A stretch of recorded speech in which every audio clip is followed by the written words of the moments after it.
Présente une.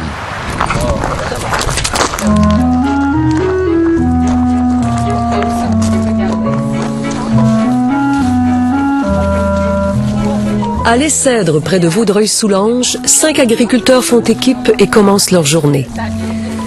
La terre est productive, la ferme bien tenue, tout est normal. Pourtant, ces maraîchers ont quelque chose de différent. On a le bénéfice de ne pas avoir un patron, puis on travaille à chaque jour. Ils sont ni employés ni actionnaires, ce sont des sociétaires. La ferme Tournesol est une coopérative. C'est une coop de travail où le but principal de l'entreprise, c'est de fournir un emploi aux membres. Puis ici, on a 5 membres travailleurs, puis le but de l'entreprise, c'est de nous faire vivre de l'agriculture qu'on aime.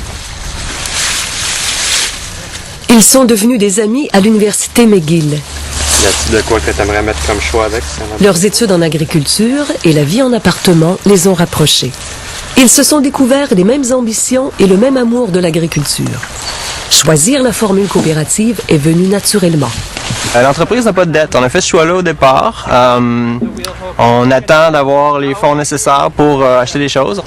On veut d'abord réussir à se faire vivre nous avant de faire vivre le banquier. Fait que en évitant de s'acheter des machineries neuves très coûteuses, puis en utilisant ce qu'on a à son plein potentiel.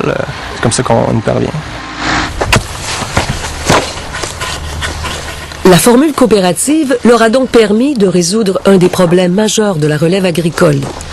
Se lancer en production avec une mise de fonds minime. Chacun a mis 2 500 $. La terre a été louée plutôt qu'achetée. La financière agricole leur a fourni la subvention au démarrage d'entreprise. Et d'autres programmes d'aide leur sont parvenus. Et puis nous, on a eu accès à une subvention d'économie sociale. Ça nous a donné un 10 000 $ au début pour démarrer l'entreprise. Est-ce qu'on décharge? Qu'est-ce que fini, ça va être là-bas. Il y a dans l'air un mélange de gaieté et d'inquiétude. C'est le début de la saison et le premier matin de récolte donne cette sensation. Le stress que toutes les fermes maraîchères connaissent à ce temps-ci de l'année. Les cultures ont bien démarré. Il y aura des légumes à ramasser pendant 22 semaines. Là, le gros marathon est parti, puis c'est la récolte continuelle à partir de maintenant, puis ça dure un bon bout. La coopérative a choisi la culture biologique par conviction.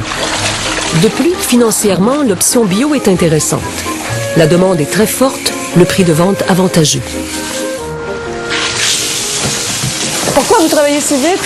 Ah, c'est parce qu'il fait chaud aujourd'hui, puis les légumes, surtout les verdures, ils commencent à flétrisser. Ouais. Puis alors, il faut travailler vite pour les ajouter de l'eau pour refroidir. Puis après, on va les mettre dans la chambre froide.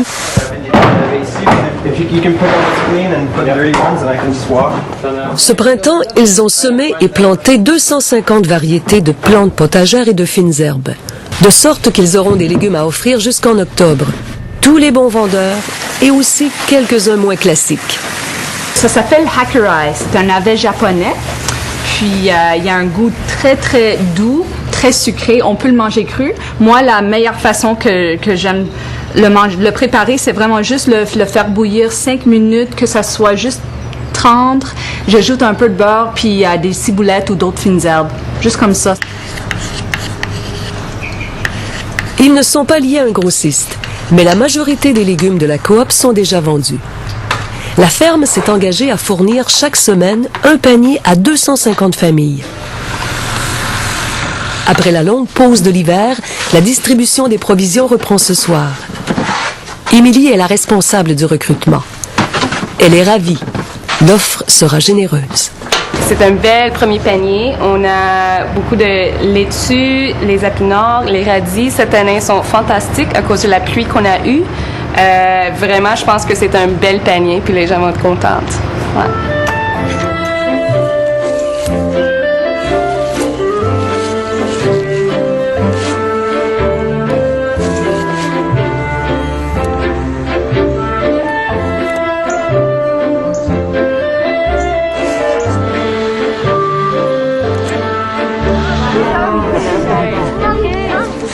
Il est 17 h. Nous sommes à Beaconsfield, dans l'ouest de Montréal. 87 familles ont rendez-vous ici. Le milieu est anglophone, aisé, ouvert à l'agriculture biologique. Pour plusieurs, ce sont de véritables retrouvailles. Certains connaissent les maraîchers depuis les débuts de la ferme.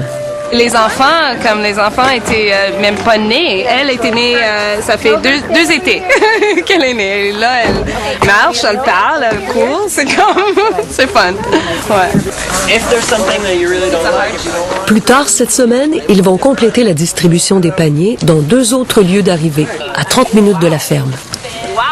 La proximité de la clientèle leur fait éviter le centre-ville et les coûts de transport. La demande est beaucoup plus qu'on peut produire. On pourrait vendre plus de paniers, mais on ne veut pas compromettre la qualité. Alors on augmente de manière conservateur chaque année. Il y a deux sortes. Il y a le Boston, Travailler en coopérative est peut-être un atout pour la vente. Mais pour le client, ce n'est pas le premier motif d'achat. Certains le savent. Ils savent pas tout ce que ça veut dire, mais certains le savent. Ils savent qu'on est 5 personnes qui travaillent ensemble, puis qu'ils savent qu'on gère l'entreprise de manière égalitaire ou de collective. Je pense que ça rejoint quelque chose à l'intérieur des autres, de faire affaire avec une coopérative plutôt que d'une grosse entreprise. Les 2/3 de leur production de légumes sont vendus de cette manière. Ça, c'est du chou-rave.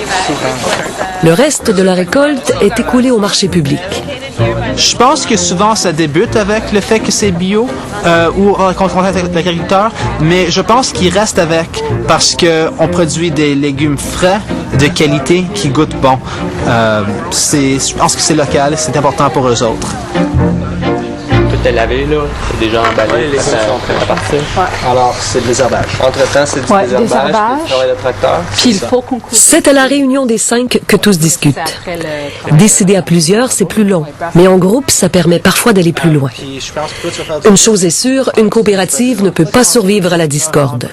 Ça a été la cause de la disparition de quelques fermes coopératives au Québec. Je pense qu'on a acquis vraiment beaucoup d'aptitudes de discussion, de communication, de meeting. On a d'ailleurs mis beaucoup d'efforts là-dessus. On a pris des cours sur la communication non violente, la résolution de conflits. Dès leur première année de fonctionnement, ils ont remporté un premier prix provincial en entrepreneuriat. Ils ont des compétences en génie agricole, en environnement et en agronomie. On était quand même assez chanceux lorsqu'on a commencé la planification de constater qu'on était une équipe qui se complémentait très très bien, puis que les expertises, les intérêts et les compétences de chacun, ça faisait une équipe très expérimentée dès le départ parce qu'on avait tous travaillé sur d'autres fermes maraîchères.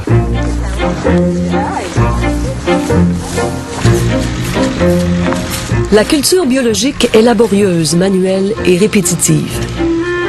Le désherbage à lui seul occupe tout l'avant-midi de 6 ou 7 personnes.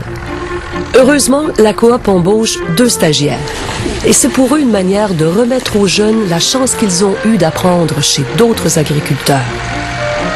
Dans ce coin du sud du Québec, la qualité des sols leur assure un bon rendement. Ici, on est quand même assez choyé. C'est un loam sableux, nivelé, assez uniforme sur l'ensemble de nos terres. Puis c'est les producteurs qui nous louent le terrain, c'est des experts dans l'agriculture. Puis ils le savaient qu'ils étaient pour nous proposer une terre très très propice à la production maraîchère.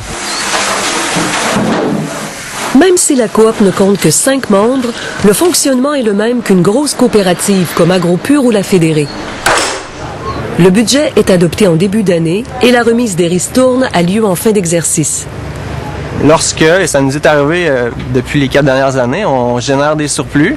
À la fin de l'année, on a une réunion de notre coopérative, une assemblée générale où on décide de comment on va redistribuer les profits, quelle proportion va être gardée dans l'entreprise pour les investissements et quelle proportion va être remis en ristourne aux membres. On se divise toute la planification de chaque culture en 5. La création de la coopérative Tournesol remonte à 2004. C'est la plus ancienne ferme coopérative de travailleurs au Québec. Mais les coops ne sont pas si populaires pour autant. Il n'en existe même pas 10 semblables au Québec. Donc, je pense qu'avec la formule coopérative, on a plus de chances que ça dure longtemps parce que ça nous permet une flexibilité en termes de démarrer une famille, parce que là, il y a quelqu'un qui peut se retirer, mais la coop continue. Ça nous permet une flexibilité si on veut explorer d'autres choses pendant 1 an ou 2, la coop continue. Tandis que si tu es un couple, que toute la responsabilité est sur tes épaules, que tout est dans ta tête, si tu es tanné, si tu fais un burn-out, l'entreprise continue pas. Tandis que nous, on est 5, on se partage la tâche, c'est moins stressant.